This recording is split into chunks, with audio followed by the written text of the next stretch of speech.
Look to your heart.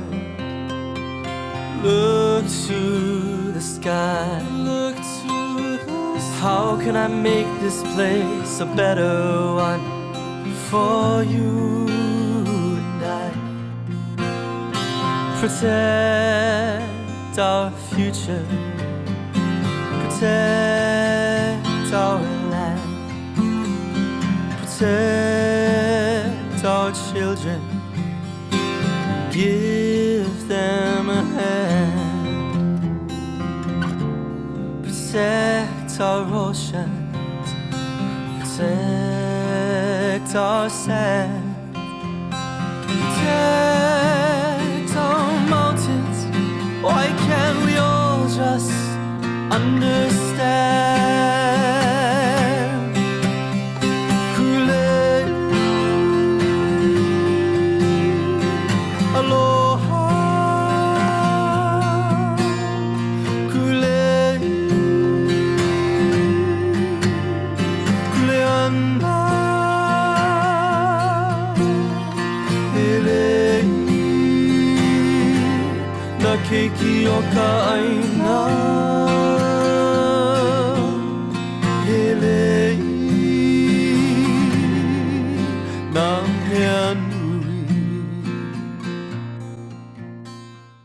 On August 8, 2023, a horrific brush fire driven by winds from a passing hurricane and fueled by numerous accelerants ripped through the town of Lahaina Maui at such a swift pace that residents and tourists narrowly escaped the firestorm through one main road, often traversing downed power lines and flaming debris.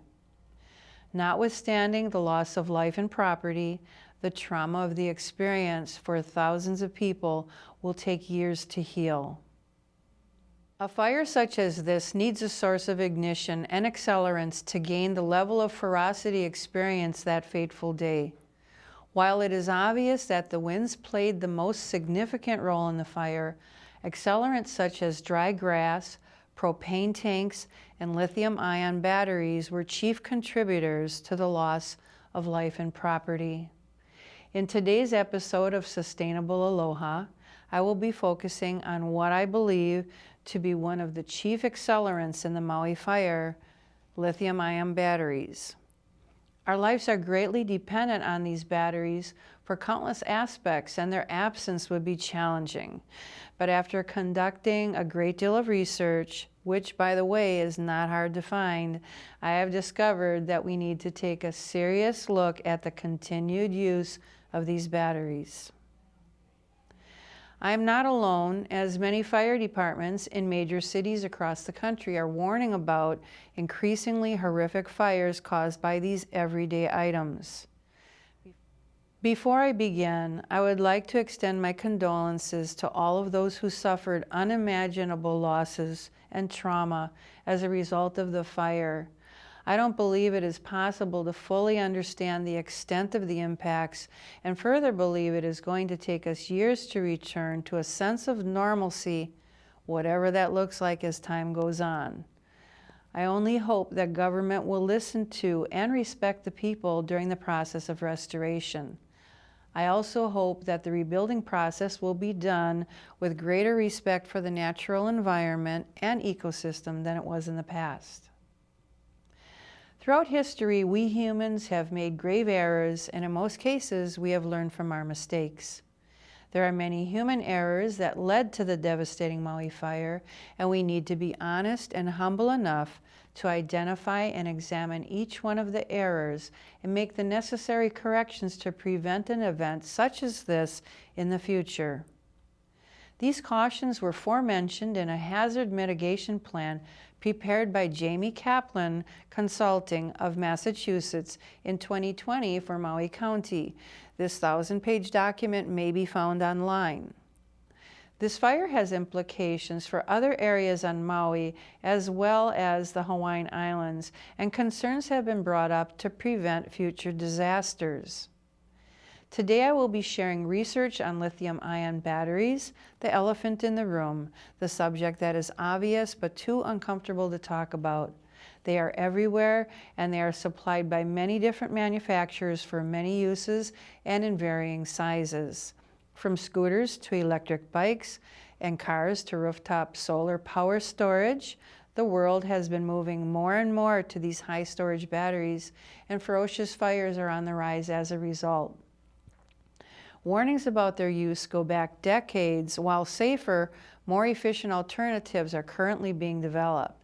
Lithium is also projected to experience a global supply deficit by 2025. Furthermore, lithium and cobalt, an element in these batteries, have been documented in many cases to be inhumanely sourced in other countries, but that's another subject. I have heard these batteries mentioned in a handful of press conferences on Maui and newscasts when sharing in my social groups. I find most people are not aware of the issues surrounding them. I reached out to various fire and government officials for comment and have not received a response as of the airing of this show. If I receive a late response from anybody, I will post it on the Sustainable Aloha website alongside this video. All right. The San Diego fire chief came to Maui to aid in the cleanup as he is considered an expert in this field. Here's a clip of him discussing the hazards of lithium-ion batteries. It is a pretty sobering and heavy scene here. Battalion Chief Robert Resende with San Diego Fire Rescue was asked to go to Maui because of his expertise on the growing use of lithium-ion batteries. More than a month later, the electric vehicles that burned are still posing a threat because they're hard to put out, hard to dispose of, and they release explosive and toxic gas. They're found in everything from e-bikes to solar panels to drill bits and lawn equipment and wind farms and laptops, cell phones. So it's not your typical double A's. It's the lithium-ion batteries that can catch fire quickly and without warning. This is definitely a threat in our city streets. The chief provided a lot of examples in a presentation to the city council.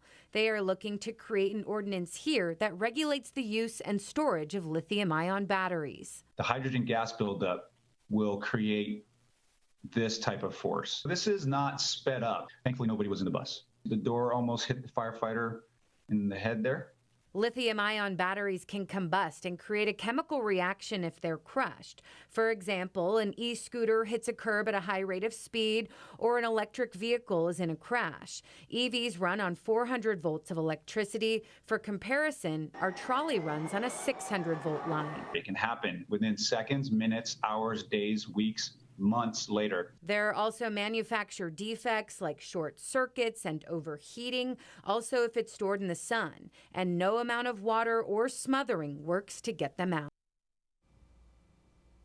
Many large municipalities' fire departments have web pages dedicated to describing the dangers and subsequent handling of these batteries. Let's take a look at a statement from the main page of the New York City Fire Department webpage.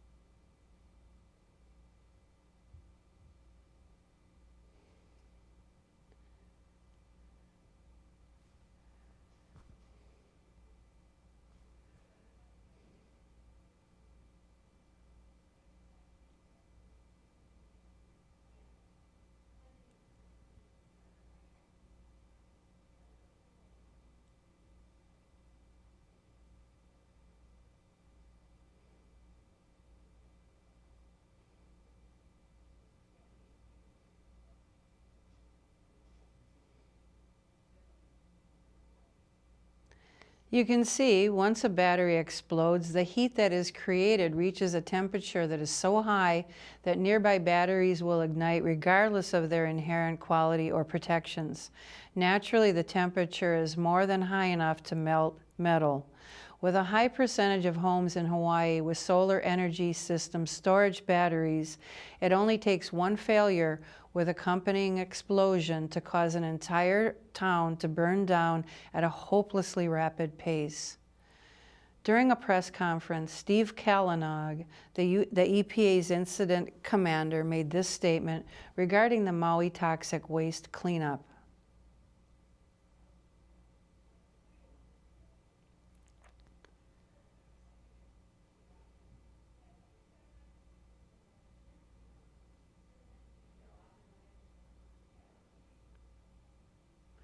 The Maui Fire Department said that each one of the exploded lithium-ion batteries needed to be handled like an unexploded ordnance because they become very unstable after they burn.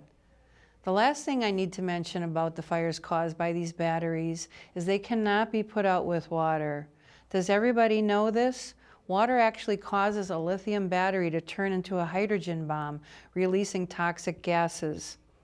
Unfortunately, for most of these fires, there are no known substances to extinguish them, so placing special fire extinguishers in strategic places would not solve the problem. As we move into the rebuilding phase in Lahaina and other developments as well, is it wise to continue ignoring this hazard? A quick internet search revealed 36 million entries on lithium-ion battery alternatives. There are many developing technologies, and it looks like some of them may be ready to begin manufacturing as early as 2023. These alternatives provide great promise because they are more efficient and not as dangerous as the predecessors. Hopefully, by the time Lahaina rebuilds, there will be viable alternatives available. One of my goals on Sustainable Aloha is to present potential solutions. At this point in time, I'm not very clear on the solution to this problem. I invite anybody who knows of a replacement for these batteries or a special way of extinguishing their fires to contact me on my email at alana@sustainablealoha.org. For more information, please visit sustainablealoha.org. Once again, it is my sincere desire to see the rebuilding process be guided by the Lahaina residents and with respect for the natural environment.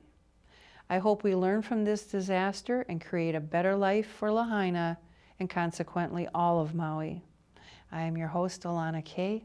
Ahui ho.